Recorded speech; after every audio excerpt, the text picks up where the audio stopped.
오늘 하나님께서 우리에게 주시는 말씀은 구약성경 출애굽기 20장 7절 말씀입니다. 제가 가진 성경으로 구약성경 113페이지에 있습니다. 출애굽기 20장 7절 말씀입니다.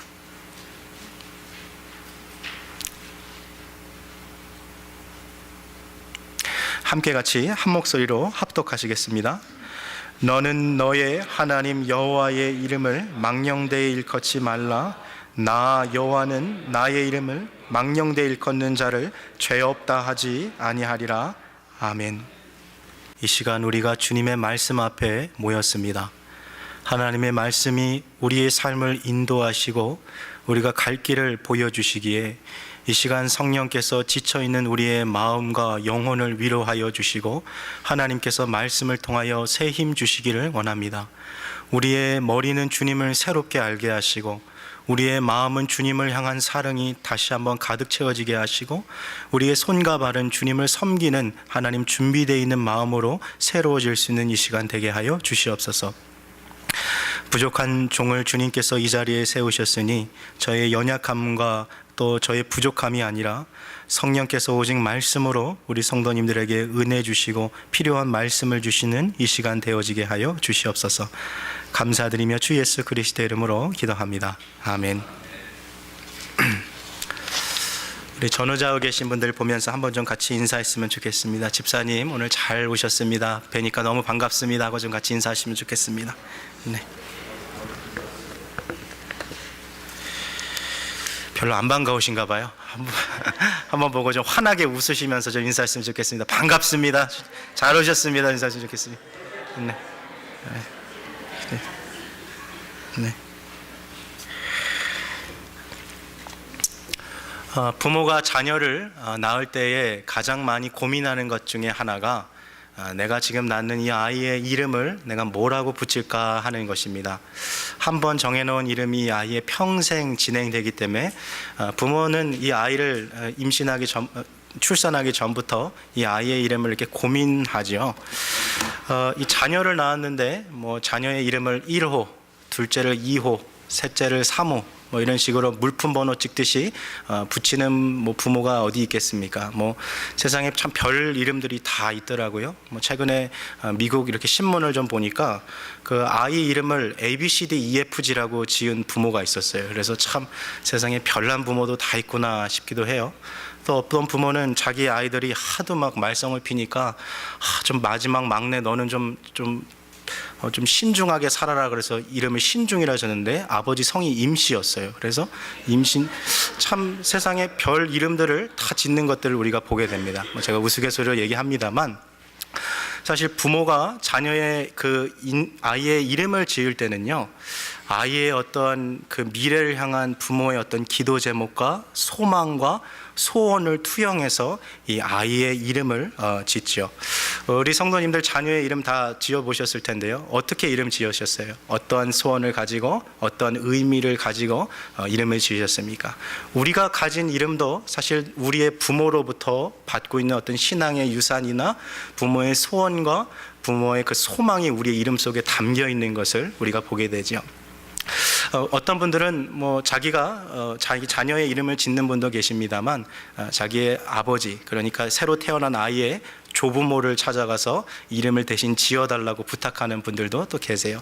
또 교회 다니시는 분들 가운데는 내가 존경하는 목사님이나 장로님이나 혹은 내가 학창시절 내가 정말 믿고 따랐던 내 은사님을 찾아가서 아이의 이름을 이렇게 받아오시는 분들도 계시죠. 또 교회 안 다니시는 분들 가운데서는 이렇게 장명 철학원이나 혹은 또 막 무당 찾아가서 값비싼 돈을 주고 이렇게 이름을 받아오는 분들도 꽤 계시지 않습니까? 자, 교회를 다니던 교회를 다니지 않던 인간은 직관적으로 사람의 이름이라는 것이 단순히 그를 부르고 호칭하는 그 정도의 의미가 아니라 이름에는 뭔가 그 이상의 특별한 의미가 있다는 것을 우리는 직관적으로 알고 있다는 것이죠.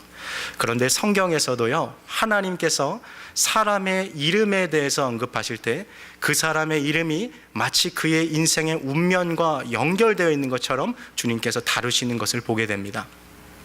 그래서 이제 한 사람의 인생이 새로워질 때 혹은 그가 이제 새로운 존재로 변화를 받았을 때 그에게 이름을 하나님께서 새로 붙여주시죠. 성경에서 나오는 이름을 새로 받은 대표적인 사람들 누가 있을까요? 떠오르는 사람들이 계시죠? 원래 본명이 아브람이었던 아브라함이 하나님께서 너는 이제 열국의 아버지가 되라 그래서 그의 이름을 아브라함으로 바꿔주시죠. 그의 아내 사레를 너는 이제 열국의 어머니가 되라 그래서 사라로 주님께서 바꿔주셨어요.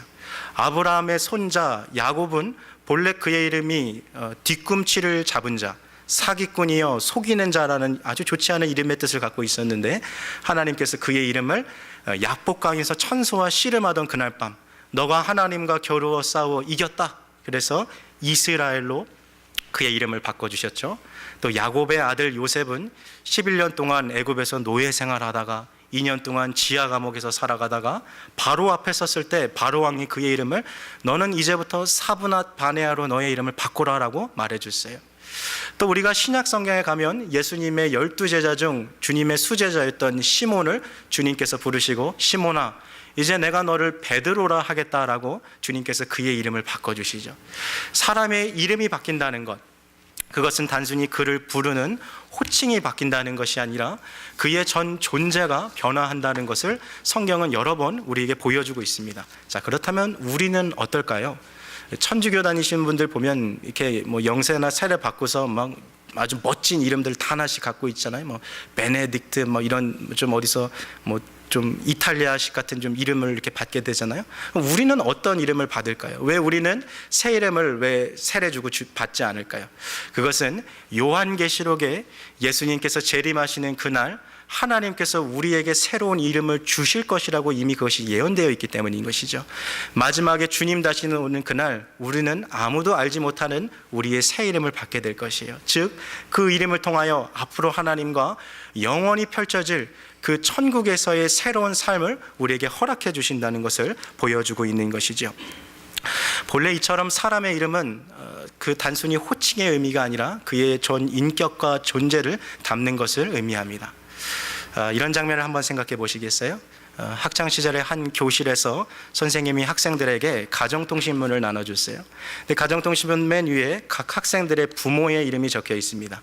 한 학생이요, 자기 짝꿍의 부모 이름이 뭐라고 써 있나 이렇게 유심히 딱 봤더니 아버지의 이름이 치국이에요. 근데 성이 김씨세요.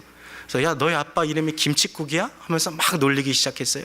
근데 이 자녀가 학생들이 놀리는 게 막 혼자 놀립니까? 막 주변에 있는 친구들에게 야, 얘네 아빠 이름이 김치국이래 혹시 주변에 계신 분이 계시면 죄송합니다. 지금 만들어낸 얘기라서 제가 그럽니다만 이 막 김치국이야 막 그러니까 막 그 학생애가 막 참다가 갑자기 막 눈물을 막 흘리는 거예요. 근데 이 모습을 보고서 놀리던 친구 중에 한 사람이 그 애에게 이렇게 말하는 거죠. 야, 너 뭐 그런 걸 가지고 그러냐? 뭐 이름 갖고 장난친 건데 뭐 그런 거 갖고 울고 그래요. 우리가 이 모습을요, 제 3자의 입장에서 바라보고 있던 그 교실의 선생님이었거나 혹은 그것의 그 장면의 목격자였다고 한번 생각해 보세요. 여러분, 누군가가 자기의 아버지의 이름을 함부로 부르는 거, 그거 정말 그 별개일까요? 그렇지 않아요. 이름은 그 사람의 인격을 대변하고 그 사람의 존재의 것을 대변한 것을 우리가 보게 됩니다. 꼭 그것이 내 아버지의 이름이 아니더라도요, 누군가가 내 이름을 가지고 함부로 대하는 것, 그것은 사실 기분 좋은 것은 아니죠. 사람은 누구나 자신의 이름이 상대방으로부터 존중받기를 원하고 또 상대방이 내 이름을 소중하게 여겨주기를 바라고 있습니다. 이름은 단지 호칭이 아니라 그 이상의 의미를 갖고 있는 거죠. 우리 하나님께서도요, 우리가 우리의 이름을 소중히 여기듯이 하나님도 하나님의 이름을 소중히 여기고 계세요. 지금 우리가 십계명 시리즈를 계속해서 보고 있습니다만 오늘 벌써 3번째 계명이거든요. 한번 내용을 조금만 정리하면서 나가볼게요. 십계명 제 첫 번째 계명 기억나십니까? 너는 나 외에는 다른 신들을 내게 있게 하지 말지니라. 이것은 하나님께서 예배의 대상을 정해주셨어요. 너는 앞으로 살아가면서 다른 거 예배하지 말고 나만 예배하라 하고 예배의 대상을 정해주셨죠. 지난주 2번째 이계명 기억나십니까? 너는 우상을 만들지 말고 그것들에게 절하거나 섬기지 말라. 하나님께서 예배하는 방법을 가르쳐 주셨어요. 조각 모습이나 어떤 형상으로 하늘에 있는 것이나 바다 아래에 있는 것이나 땅 위에 있는 그 어떠한 모습으로도 나의 영광을 제한하지 말아라. 그 하나님께서 예배의 방법을 말씀해 주셨어요. 자, 예배의 대상, 예배의 방법을 가르쳐 주셨던 하나님이 오늘 이 세 번째 계명을 통해서 예배를 드리는 우리 성도들의 태도와 자세에 대해서 이제 이야기하고 계신 것이죠. 즉 오늘 3계명은 단순히 하나님의 이름을 내가 어떻게 부를 것인가가 아니라 이 이름을 대하는 나의 태도를 통해 내가 과연 하나님을 어떠한 태도와 자세로 주님을 대하고 있는지 우리의 모습을 다시 한번 보라는 것입니다. 많은 사람들이 사실 출애굽기 20장에 있는 이 10계명을 보면서요, 야, 나는 모태신앙으로 자라서 한 번도 이 3계명을 난 어긴 적이 없다라고 생각하는 그리스도인들이 의외로 많습니다. 그러나 성경을 자세히 읽어보면 읽어볼수록 이 3계명만큼 우리의 일상생활에서 빈번하게 우리가 어기고 짓고 있는 죄도 없는 것 같아요. 하나님을 향한 우리의 태도가 정말 바른지, 주님을 주님답게 우리가 예배하고 있는지 우리의 마음을 다시 한번 점검하는 것이 중요하겠습니다. 자, 그렇다면 오늘 이 본문 말씀을 한번 다시 보고요, 우리는 과연 하나님의 이름을 어떻게 대하고 있는지 한번 그런 신뢰들을 좀 함께 같이 살펴봤으면 좋겠습니다. 하나님의 말씀, 우리 20장 7절 말씀 다시 같이 읽겠습니다. 시작. 너는 너의 하나님 여호와의 이름을 망령되이 일컫지 말라. 나 여호와의 이름을. 자, 오늘 이 계명을 한 문장으로 줄이면 하나님 여호와의 이름을 망령되이 일컫지 말라라고 우리가 요약할 수 있을 것 같아요. 자, 우리가 보면 한글말을 읽었습니다마는 오늘 여기서 우리가 요즘 일상생활에서 잘 사용되지 않는 단어 하나 때문에 이게 이렇게 바로 이렇게 캐치되지 않나요? 그게 무슨 단어입니까? 망령이라는 단어죠. 망령. 오늘 우리가 함께 읽은 이 성경 한글이요, 1961년도에 번역된 거예요. 그 당시 때는 이 단어가 많이 사용되는지 모르겠습니다만 지금 사실 2019년도를 살아가는 우리들에게 망령이라는 단어가 사실 자주 이렇게 사용되는 단어는 아니에요. 그렇지만 우리가 이 단어를 사용하기는 하죠. 어느 때 사용합니까? 지금 대화를 하고 있는 저 상대방이요, 전후 문맥에 맞지 않는 말을 하고 있거나 아니면 도저히 이해되지 않는 말을 횡설수설할 때 우리가 저 사람 보고 뭐 들었다 그래요? 망령 들었다 말하죠. 자, 여기서 말하는 이 망령이란 두 가지 의미가 있어요. 죽은 영혼이 들어갔다, 그래서 망령 들었다는 표현이 됐습니다만, 두 번째 이 망령이라는 단어가 갖는 의미는 뭐냐면 방금 이야기한 것처럼 전후 문맥이 맞지 않는 말을 하고 있다라는 것이 바로 망령되어 있다라는 거예요. 자, 그렇다면 오늘 본문으로 다시 돌아와서요, 너는 너의 하나님 여호와의 이름을 앞뒤 문맥이 맞지 않게 횡설수설하듯이 사용하지 말라라고 그렇게 우리가 이 번역을 해석해 볼 수 있겠죠. 자, 그게 무슨 말일까요? 쉽게 얘기하면 이런 거예요. 지금 우리가 여호와 하나님의 이름을 사용했을 때요, 그 이름의 가치와 무게와 영광과 존귀와 위엄을 생각해 봤을 때 그것에 합당하게 주님의 이름을 사용해야 되는데, 주님의 이름의 문맥과 맞지 않게 하나님의 이름을 거짓되게, 악하게, 헛되게 함부로 사용하는 것을 경계하고 있는 것이죠. 제가 방금 얘기했습니다만 이 망령되이라는 이 단어를 다시 번역하면 이런 거예요. 하나님의 이름을 거짓되게 부르지 말아라. 하나님의 이름을 악한 용도를 위해 사용하지 말아라. 하나님의 이름을 헛되게 함부로 남발하지 말아라 라는 이 세 가지의 의미가 담겨 있는 거죠. 자, 그렇다면 오늘 이 본문을 가지고요, 과연 우리의 실생활 속에서 이것이 어겨지는 예들이 뭐가 있는지 좀 함께 좀 찾아봤으면 좋겠어요. 첫 번째로요, 하나님의 이름이 거짓되게 사용되는 예일 것입니다. 이전에 이 신약 시대에요, 사람들이 성전에 딱 들어가 보면요, 그곳에는 막 금으로 되어 있는 촛대들이 있고요, 금으로 되어 있는 잔이 있고 또 은으로 만들어진 그릇이 있었어요. 뭐 오늘날도 금, 은 보기가 쉽지 않습니다만 그렇게 한 곳에 모여 있는 장소가 그렇게 보기가 얼마나 어려웠겠어요. 그러니 이 악한 마음을 먹은 사람들이 성전에 들어가면서 이렇게 얘기하는 거죠. 나는 오늘 하나님을 예배하러 왔습니다. 나는 하나님의 백성입니다. 그러나 속에서는 뭐예요? 교회에 있는 것들을 훔치고 도적질하러 온 것을 보게 되죠. 내가 하나님의 이름을 말하고 있습니다만 내 안에 있어서의 그 마음의 의도가 잘못되고 거짓됐을 때 그것이 바로 하나님의 이름을 망령되이 일컫는 것이죠. 성경책 지금 펼치고 계신 분이요, 출애굽기 20장 16절 말씀을 한번 보세요. 여기 보면 10계명 중 9번째 계명이 나오는데요, 9번째 계명이 뭡니까? 한번 같이 읽어보실까요? 내 이웃에 대하여 무슨 증거하지 말라고요?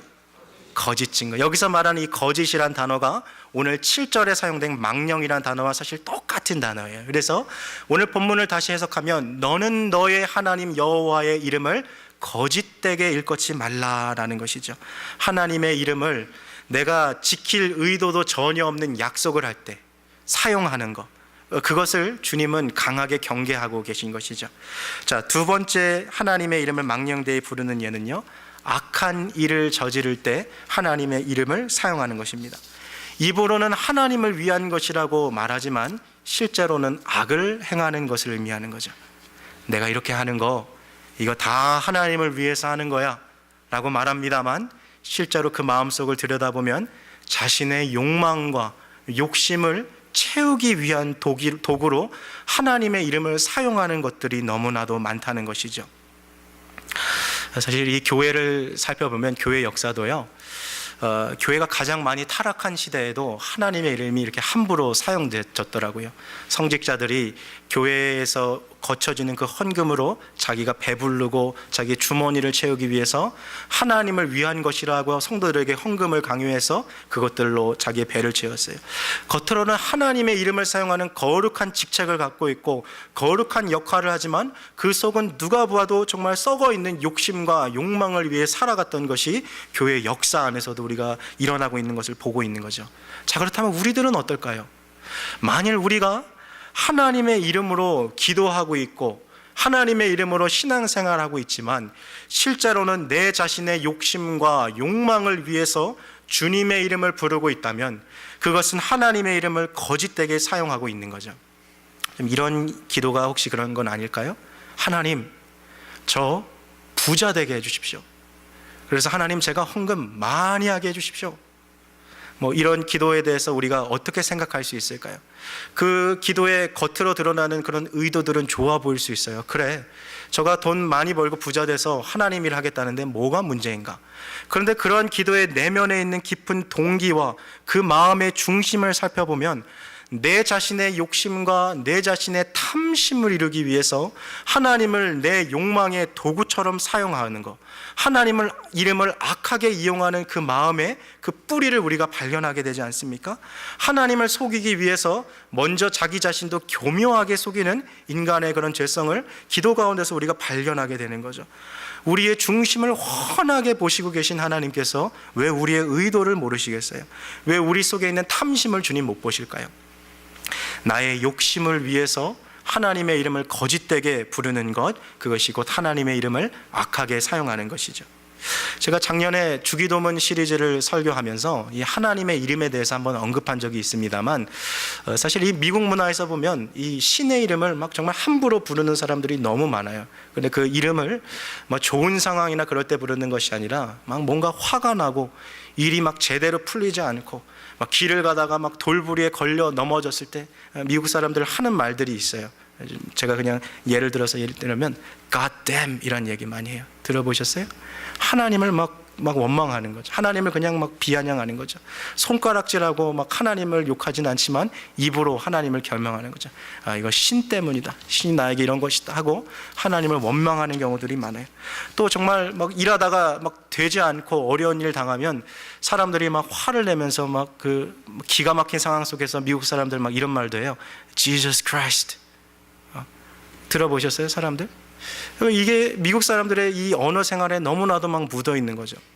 지금 제가 말하는 것이요, 어느 불의한 사고를 목격했을 때 막 부상자를 염려하는 마음으로 하나님 좀 도와주세요, 하나님 저 사람 좀 도와주세요, 주님, 막 그런 장면을 얘기하는 게 아니에요. 지금 그런 차원하고는 좀 다른 이야기를 하는 거죠. 우리가 힘들고 어려운 일이 있을 때, 예를 들면 오늘처럼 이렇게 눈이 오고 빙판길에 운전을 하다가 차가 갑자기 미끄러졌어요. 한순간에 주여 주여, 그런 것에 대해서 우리가 잘못됐다라고 말하는 것은 아니에요. 그러나 내가 상대방을 저주하고 욕하고 오늘 내 인생에 펼쳐지는 상황이 좋지 않아서 신적인 존재의 어떤 책임을 물으며 하나님의 이름을 불먹이는 것, 그렇게 사용하는 그런 언어 습관이 하나님께서 우리에게 금지시키시고 또 우리가 주의하고 경계할 언어라는 것을 지금 이야기해 주고 있는 것이죠. 한 가지 장면을 한번 떠올려 보시겠어요? 회사에서요 열심히 막 일하고 있는 직원들이 있어요. 컴퓨터 모니터 앞에서요 서너 시간 동안 작업을 하면서 문서를 아주 공들여서 했는데 갑자기 이 회사에 정전이 돼버려서 여태까지 일하던 게 다 날아가 버렸어요. 얼마나 막 이 짜증나고 화나는 막 일입니까? 그때 이 사람이요 키보드를 주먹으로 탁 치면서 자리에서 일어나면서 갑자기 우리 아버지의 이름을 부르는 거예요. 뭐 예를 들면 이 홍길동 같은 이라고 막. 무슨 말인지 이해되시죠? 누군가가 우리의 아버지의 이름을 정말 그런 기분 좋지 않은 상황에 그것을 사용한다면 그것은 참 우리에게 있어서 얼마나 상처되고 가슴 아픈 일이겠습니까? 세상 사람들이 말하는 그 언어의 습관을요 우리는 좀 주의할 필요가 있어요. 제가 작년에 그 오마이갓이라는 표현도 우리가 좀 주의해서 사용합시다라고 한번 얘기 드렸잖아요. 세상 사람들이 그냥 그렇게 다 쓴다 그래서 우리도 그냥 그렇게 살 것이 아니라 정말 하나님의 이름을 대하고 있는 우리의 태도를 다시 한번 점검해 보자는 것이죠. 7절 말씀 다시 한번 눈으로 보세요. 너는 너의 하나님 여호와의 이름을 거짓되게 함부로 헛되게 악한 용도로 사용하지 말아라. 나 여호와의 이름을 거짓되게 함부로 악하게 헛되이 부르는 자들을 내가 죄 없다 하지 아니하리라. 주님은 자신의 이름을 함부로 부르는 자들, 거짓되게 사용하는 사람들을 가리켜서 죄 없다고 하지 않으시겠다 그랬어요. 다시 말하면 그러한 삶은 하나님 앞에 큰 죄를 저지르는 것이죠. 자, 하나님의 이름을 망령되이 사용하는 세 번째는 뭐냐면요, 주님의 이름을 주술처럼 주문처럼 사용하는 것을 우리가 경계해야 한다는 거예요. 우리가 하나님의 이름을 부르는 그것 자체를 반대하는 것은 아닙니다. 그러나 하나님의 이름을 너무 경히 여기고 그것을 주문과 주술처럼 남발하는 것. 쉬운 예를 들면 이런 게 아닐까요? 오늘 내가 길을 가다가요 왠지 오늘 재수가 좋은 날 같아서 복권 한 장을 샀어요. 야, 뭐 지난날 왠지 잠자리도 좀 좋았고 꿈에 뭔가 돼지도 나타난 것 같고 그래서 하나 탁 썼어요. 그리고 이제 이 TV 앞에 앉아가지고 이제 그 복권 공 굴리는 시간이 됐어요. TV 앞에 앉아서 복권을 딱 가슴에 품고 최대한 경건한 마음으로 이렇게 말하는 거예요. 하나님, 하나님, 하나님, 하나님. 예수님, 예수님, 예수님. 제가 지금 무슨 얘기하는지 다 아시겠죠? 하나님의 이름을 정말 어떤 이방인의 jut을 외우듯이 주님의 이름을 사용하는 것, 나의 욕심과 욕망을 이루기 위한 도구로 하나님의 이름을 남발하는 것이 얼마나 하나님의 이름을 욕되게 하는 것인가를 우리가 경계해야 하는 거예요. 근데 의외로요, 이렇게 하나님의 이름을 함부로 사용하면서도 내가 지금 무슨 죄를 짓고 있는지 모르는 경우들이 너무나도 많습니다. 왜 그렇죠? 어느 순간부터 하나님의 이름을 사용하는 그러한 모습들이 우리 안에 다 무너져 버렸어요. 이름을 그냥 함부로 부르고 내 옆집 아저씨 부르듯 내 친구 부르듯이 하나님을 너무 친근하게 대하다 보니까 주님을 경외하는 그 자세와 태도가 다 무너져 버렸던 것이죠. 그러나 오늘 7절 말씀을 히브리어 원어에 맞춰서 다시 맞춰보면 주님 이렇게 말씀하고 계신 거예요. 나는 나의 이름을 존귀하게 여기니 제발 나의 이름을 헛되게 부르지 말아라. 주님 지금 그렇게 말씀하고 계신 것이죠. 사실 우리 주변에 있는 이방 종교에도요 사실 신의 이름을 막 부르는 그런 모습들이 많이 있죠. 절에 다니는 사람들이 가장 많이 외우는 주문 뭐가 있습니까? 우리 절 안 다녀도 아는 거 뭐 있어요? 나무, 다 아시죠? 나무 아미타불, 뭐 간세음보살, 뭐 거기까지 합니다만 왜 사람들이 자꾸 그걸 이렇게 중얼중얼 외웁니까? 왜 절에 안 다니는 우리도 그걸 알아요? 그 불교의 경전에 보면 아미타 부처가 우리가 나무 아미타불이라고 외울 때마다 우리 마지막 인생의 극락에 우리를 데려간다 그래서 그것을 말하는 자나 듣는 자나 복이 있다 그래서 계속 그걸 외우는 거죠. 비슷한 게 하나 또 있어요. 남녀호랭갱교라고 혹시 들어보셨어요? 사람들 모여가지고 주문주술 외우듯이 막 계속 외우죠. 남녀호랭갱교, 남녀호랭. 이거를 하면 가정에 평화가 찾아오고 병이 낫고 또 사업이 잘 되고 또 자식들이 장수하고 잘 되고 나중에 죽어도 극락 간다라는 그런 믿음을 가지고 이거를 계속 외우는 거예요. 참 어떻게 보면 이런 너무 단순하고 말도 안 되는 것인데 이 남녀호랭경교 창과 학회를 믿는 사람이 한국만 해도 100만 명이 넘어가요. 시카고는 없을까요? 시카고도 있습니다. 매해 시카고에서 정기적으로요 전 세계의 수백 명, 수천 명의 사람들이 세미나 장소를 열어놓고 함께 모여서 뭐예요? 남녀호랭경교 계속 이거 외우는 거예요. 이 남녀호랭경교의 앞에 남묘도요 앞에 나무 아미타불의 나무랑 똑같은 거예요. 발음만 다르지. 결국에는 남묘호랭경교, 호랭경교라는 그 부처에 내가 들어갑니다. 나를 구원해 주십시오. 계속 그렇게 구하는 거거든요. 이러한 헛된 주술과 주문의 이러한 성격이 바로 이방 종교에 나타나고 있는 거죠. 그런데 우리도 모르는 사이에 이러한 단면의 모습들을 가지고 하나님의 이름을 내 욕심과 욕망을 이루기 위한 도구처럼 주님의 이름을 남발하는 것을 오늘 주님께서는 강하게 반대하고 경계하고 그것은 죄라고 주님께서 말씀하고 계신 것이죠. 우리가 하나님의 이름을 어떻게 대하고 있는가, 내가 하나님의 이름을 어떻게 사용하는가가 곧 하나님을 향한 나의 태도와 자세를 결정하기에 주님의 이름 부르는 것을 주의하라는 거죠.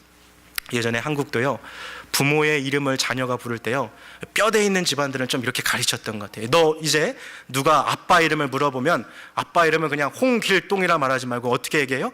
홍길자, 동자이십니다, 이렇게 얘기를. 왜 우리 자녀들에게 그런 교육을 했을까요? 부모의 이름을 존중히 여기는 그러한 태도를 통해 부모를 공경하는 그 마음을 길러주었던 것이죠. 이름은 그 사람에 대한 단순히 호칭이 아니라 그 사람의 인격과 존재를 대변하기 때문입니다. 하나님께서 왜 하나님의 이름을 망령되이 일컫지 말라고 가르치셨어요? 주님의 이름을 대하는 태도가, 하나님의 이름을 대하는 우리의 자세가 주님을 대하는 그 태도와 자세를 가리키기 때문인 것이죠. 자, 오늘 제가 설교하면서 이게 한 가지 극단에 대해서 얘기했습니다. 하나님의 이름을 대하는 한 가지 극단, 거짓된 용도로 하나님의 이름을 자기의 욕망과 욕심을 이루기 위한 도구로 주문과 주술처럼 헛되게 하나님의 이름을 남발하는 이쪽의 극단이 있다면, 또 다른 쪽에 우리가 치우치지 말아야 할 극단이 있어요. 이건 뭐냐면 오늘 이 제3계명을 딱 보니까 하나님의 이름을 함부로 말하지 말라 그랬어요. 그래, 내가 이제 앞으로 하나님의 이름을 함부로 말하면 안 되겠다. 그러면 어떻게 해요? 내가 하나님의 이름을 아예 말하지 말아야겠다. 그래서 하나님의 이름을 부르지 않은 사람들이 누굽니까? 정통 유대인들이에요. 지금도요, 유대교 사람들은 하나님의 이름을 부르지 않습니다. 그럼 성경을 한번 보세요. 오늘 7절, 출애굽기 20장 7절 보세요. 너는 너의 하나님 여호와의 이름을 망령되이 일컫지 말라. 나 여호와의 이름을. 자, 오늘 한 절 읽었는데도 지금 여호와라는 단어가 몇 번 나왔어요? 2번 나왔죠. 자, 그러면 이 유대교인들이 모여서 뭐 합니까? 이 토라 읽거든요. 하나님의 말씀, 창세기부터 신명기까지. 자, 근데 이 성경 말씀을 읽을 때 내가 하나님의 이름을 이제 함부로 말하지 않으면 안 되니까 하나님의 이름을 말하지 않기로 결심했어요. 근데 성경을 읽을 때, 오늘 성경을 유대인들이 읽으면서 너는 너의 하나님의 이름을 망령되, 이렇게 읽을 수 없잖아요. 자, 그래서 유대인들은요, 하나님의 이름을 대체할 또 하나의 단어를 만들어냈어요. 그게 뭐냐면 주 혹은 주님이란 뜻을 가진 아도나이라는 단어예요. 히브리어. 들어보셨어요? 그래서 너는 너의 하나님 아도나이의 이름을 망령되이 일컫지 말라 그랬습니다. 여러분, 그러나 하나님께서 시내 산에서 모세를 통해서 왜 주님의 이름을 우리에게 계시해 주셨을까요? 오늘 이 3계명을 보면서 하나님의 이름을 함부로 사용하지 말라는 이 계명이 하나님의 이름을 아예 부르지 말라는 것은 아니에요. 누구든지 주의 이름을 부르는 자는 구원을 얻으리라. 주님을 우리가 부르고 하나님을 찾는 것, 스스로 계신 여호와 하나님을 부르는 것을 하나님께서는 우리를 기뻐하세요. 내가 힘들고 어려운 순간에, 내 인생에 괴롭고 어려움이 찾아왔을 때, 그 어디서도 그 누구에게도 위로와 용기를 얻을 수 없을 때 하나님께 나아가서 여호와 하나님 나를 도와주십시오라고 부르짖는 그 기도를 우리 하나님은 기뻐하세요. 그러나 또 다른 극단의 이런 정통 유대교인처럼 하나님의 이름을 아예 부르지 않는 사람들이 있는 거예요. 근데 요 또 다른 극단에요, 또 다른 부류의 사람들이 있는데 그들이 바로 여호와의 증인들이에요. 왜 여호와의 증인이 이름이 여호와의 증인일까요? 그들은 자기들만이 하나님의 이름을 갖고 있다고 생각합니다. 즉, 여호와의 이름은, 하나님의 이름은 여호와고 다른 이름은 없다라고 얘기했어요. 그게 목사님 뭐가 문제돼요? 우리도 그거 믿는 것 같은데. 자, 한번 이런 거 생각해 보세요. 혹시 최근에 어디 여행 갔다가 오셨을 때 다른 교회, 다른 교단을 갔어요? 뭐 순복음 교회를 갔다 생각해 봅시다. 근데 그 교회 갔더니 목사님이 오늘 똑같은 본문이 있는데 너는 너의 하나님 야훼의 이름을 망령되이 이렇게 읽는 분 보셨어요 혹시? 여러분 혹시 조용기 목사님 설교하는 거 들어보셨어요? 시편 23편 1편 읽을 때 그분 어떻게 읽으세요? 야훼는 나의 목자시니 내게 부족함이 없으리로다. 똑같은 기독교예요. 똑같은 교회예요. 똑같은 성경을 보고 있어요. 그러나 누구는 야훼라 그러고 누구는 여호와라 그래요. 뭐가 맞을까요? 어떻게 말하는 것이 정말 하나님의 이름일까요? 우리가 이 역사를 좀 조금 더 살펴봐야 돼요. 본래 유대인들은요, 하나님의 이름을 부르는 것을 금지했어요. 그래서 바벨론 포로로부터 끌려가는 그 시대부터 유대인들은 성경을 읽을 때 하나님의 이름을 부르지 않고 무슨 단어로 바꿨다고요? 아도나이로 바꿔버렸어요. 그런 역사 속에서 포로로 끌려갔던 유대인 백성이 다시 왔을 때도 이미 하나님의 이름을 발음하는 것을 그들이 다 역사 속에서 잊어버렸던 것이죠. 6세기에서 10세기까지 학자들이 성경을 읽으면서 여기에 이제 없어졌던 모음들을 붙이는데, 과연 하나님의 이름을 우리가 어떻게 읽을 것인가 라고 그들이 질문하면서 남아있는 하나님의 이름 중에 모음은 사라지고 자음만 남았거든요. 그 자음에다가 아까 유대인들이 썼던 아도나이의 모음 아도나이의 아오아를 이 하나님의 이름에 붙여버렸어요. 그래서 발음을 야호와로 만들었던 것이죠. 그것이 독일에 있는 학자들을 통해서 예호와가 되고 지금 미국에 있는 사람들이 사용하고 있는 제호바가 됐어요. 우리도 한 히브리어에 있는 그 예흐웨를 따라서 여호와라고 우리가 발음합니다. 그러나 사실 이것은요, 발음에 따라서 야훼가 될 수도 있고 여호와도 될 수 있는 거예요. 근데 유대인들은 지금 뭘 주장하는 거예요? 꼭 여호와라고 말을 해야지만 그 가운데 구원이 있다라고 지금 그들은 이야기하고 있는 거죠. 뭐 여호와의 증인이 그거 하나 때문에만 이다는 아닙니다. 여러 가지 수십 가지 이유가 있어요. 그러나 이들이 빠지고 있는 함정이 뭐예요? 오늘 7절에서 말하고 있는 여호와의 이름을 망령되이 말하지 말라는 이 말이요, 하나님의 이름을 제대로 발음해라, 지금 그런 차원을 말하고 있는 것이 아니에요.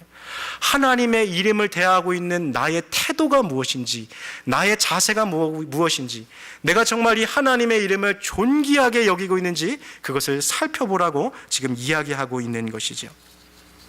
오늘 하나님은요, 이 3계명을 통해서요, 우리에게 주님을 대하고 있는 그 태도를 보여주고 계신 것이죠. 이스라엘의 초대왕 사울왕이 나라를 다스리고 있을 때 옆에 있는 그 블레셋이 전쟁을 일으켜서 찾아옵니다.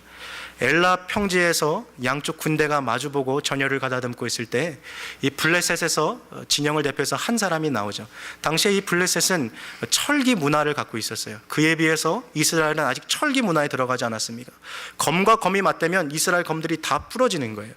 그리고 장골도 기대해서요, 웬만한 이스라엘 사람들보다 머리 하나 더 있는 것이 블레셋 사람들이었어요.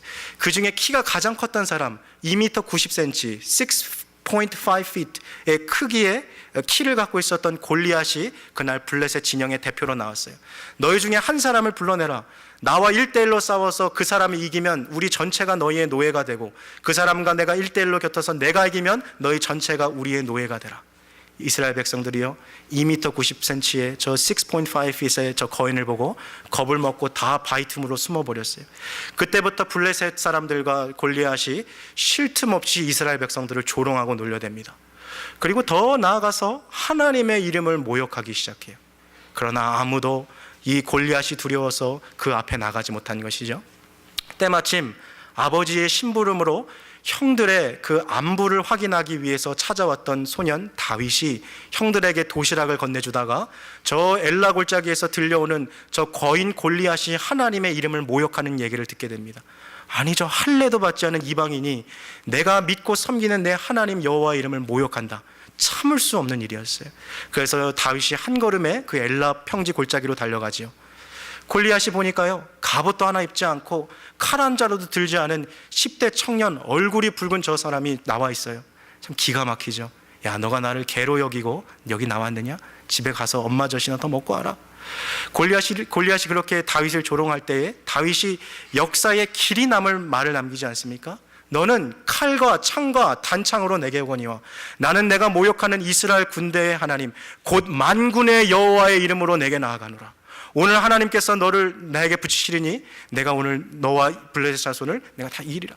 이 다윗의 이 고백을 통해서요, 하나님은 큰 영광을 받으셨어요. 왜 지금도 다윗과 골리앗의 이야기가 이렇게 전 세계의 수많은 사람들에게 퍼지고 있습니까? 하나님은 이 이야기를 통해서 하나님의 이름을 존귀하게 여기는 자를 주께서 존귀하게 여기신다는 그 교훈을 우리에게 주고 있습니다. 사무엘 상하에 나오는 이야기의 중심 내용이 바로 여기 있어요. 나를 존귀히 여기는 자 내가 존귀히 여기겠고, 나를 멸시하는 자 내가 멸시하리라. 하나님을 예배하는 바른 태도와 자세를 주님께서는 우리에게 요구하고 계신 것입니다. 말씀을 맺겠습니다. 사랑하는 성도 여러분, 3계명을 대하면서 우리는 나는 이 계명을 한 번도 어겼다라고 사실 어떻게 자신 있게 말할 수 있겠습니까? 이는 단순히 하나님의 이름을 대하는 태도가 아니라 하나님 그분을 대하는 나의 태도와 자세를 말해주고 있는 것이죠. 나의 욕심과 욕망을 위해서 하나님의 이름을 헛되이 사용했거나, 아니면 이 세상의 주술과 주문처럼 주님의 이름을 내가 함부로 남발했거나, 혹은 마치 하나님을 별것 아닌 듯이 내 인생에 그보다 더 중요한 것은 얼마든지 있다고 하나님을 대하는 내 태도와 자세가 바로 이 3계명을 이미 어겨버린 것이지요. 오늘 하나님께서 우리에게 주신 이 계명을 우리 마음에 새기십시다. 주님은 절대로 함부로 여기실 분 아닙니다.